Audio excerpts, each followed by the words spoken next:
So I was debating on whether or not to do this or not, whether or not to do this live or how the heck to do this. If you've been looking at anything I do over the last couple months, you've seen me talking about the factor that towards the end of March I'm going in for brain surgery for my epilepsy.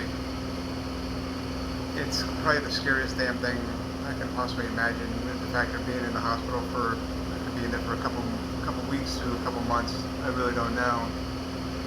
So I'm prepping myself as best as I can to be as strong as possible, to be as healthy as possible. You see me doing a lot of posts about working out and nutrition. I've been studying nutrition for, heck, since before '97, when I was in the Army and working as a cook in the Army. Really, my nutrition got really big, and nutrition research got really big ever since 2011 when I was diagnosed with the epilepsy. And being 36 and diagnosed with the condition that I had no clue as to what the hell it really was or what the heck it actually did, except for the factor that it caused seizures. And it's been a hell of a rocky road over the last 18 years, or last 8 years, see if I can do math. And I've come to the point where the surgery is the last hope, well, last ditch effort, I should say. There's always other hopes. I've done everything I can as far as nutritionally, working the ketogenic diet, trying alternative therapies, medical marijuana, the whole 9 yards. Then down the road with ketones, and just now just experimenting with ketone esters. And I've been through 15, 18, possibly even 19 different medications. I've lost track of how many medications. And each one I've just noticed that the side effect is worse than the next one. And anti-epileptic drugs is not the funnest thing to talk about.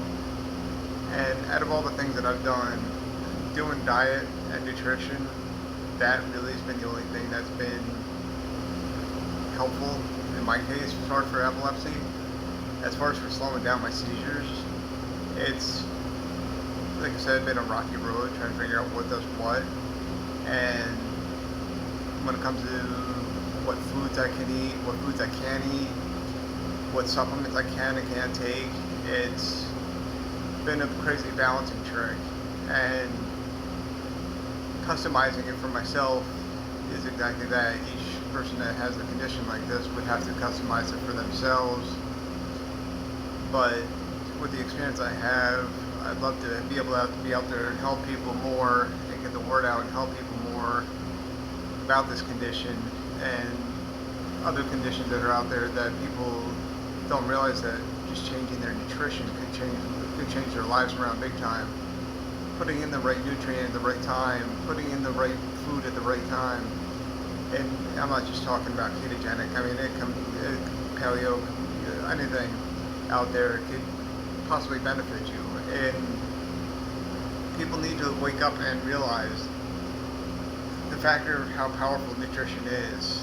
And they need to get away from just westernized medicine. I mean, Western medicine does have its great points and its great potential. But it's also at the same time, any major entity you look at, though, will have its corporate default or have its corporate problems, and it'll have its financial issues where you got to check the research that you're doing as far as, is this accurate for me? Is this accurate to what I need to do? And that is something that is a pain in the keister to look after. And it's a pain in the neck, because every day you constantly got to check and double check and triple check what you're doing to yourself and what you're doing for others. Because if you're in a situation like me,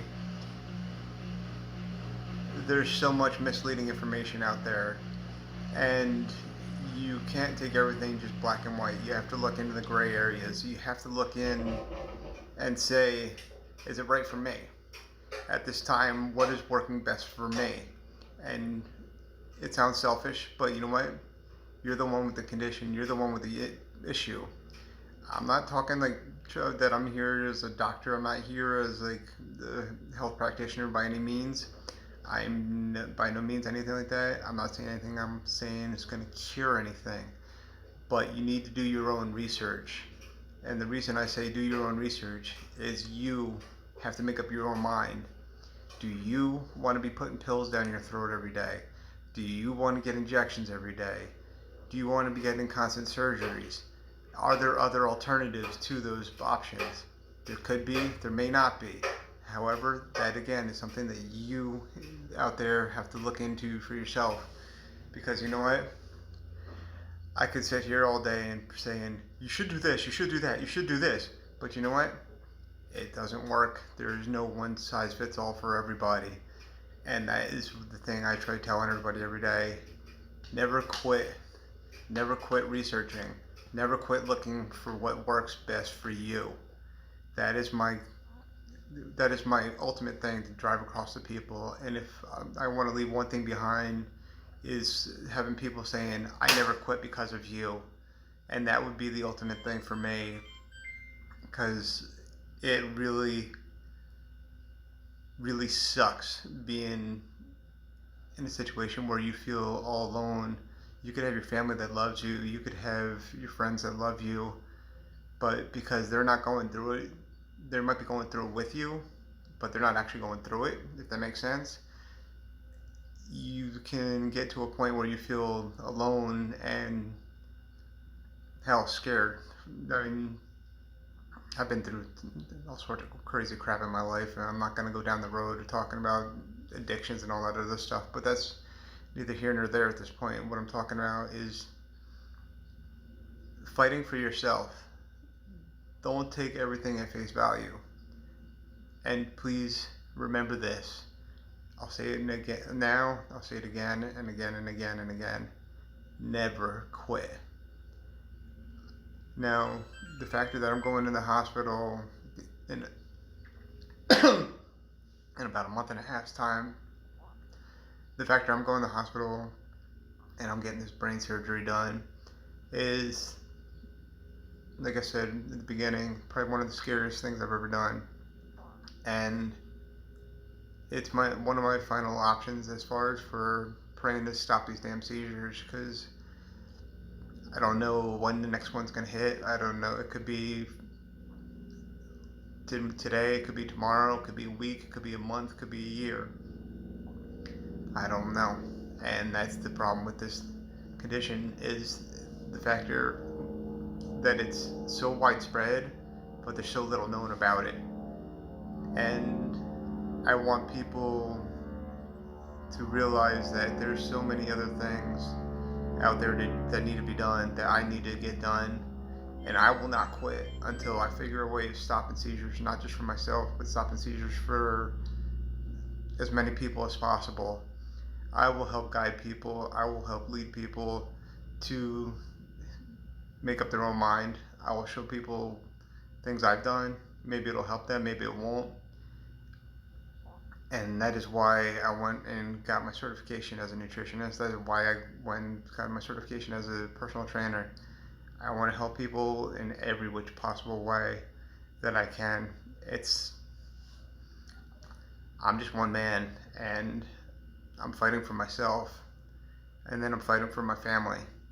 Yes, I'm fighting for myself first and foremost, and then I'm fighting for my family, because they need me as much as I need them. So that being said, I'm going to bounce out, and just remember, for all that's good and holy, don't quit. Never, ever quit.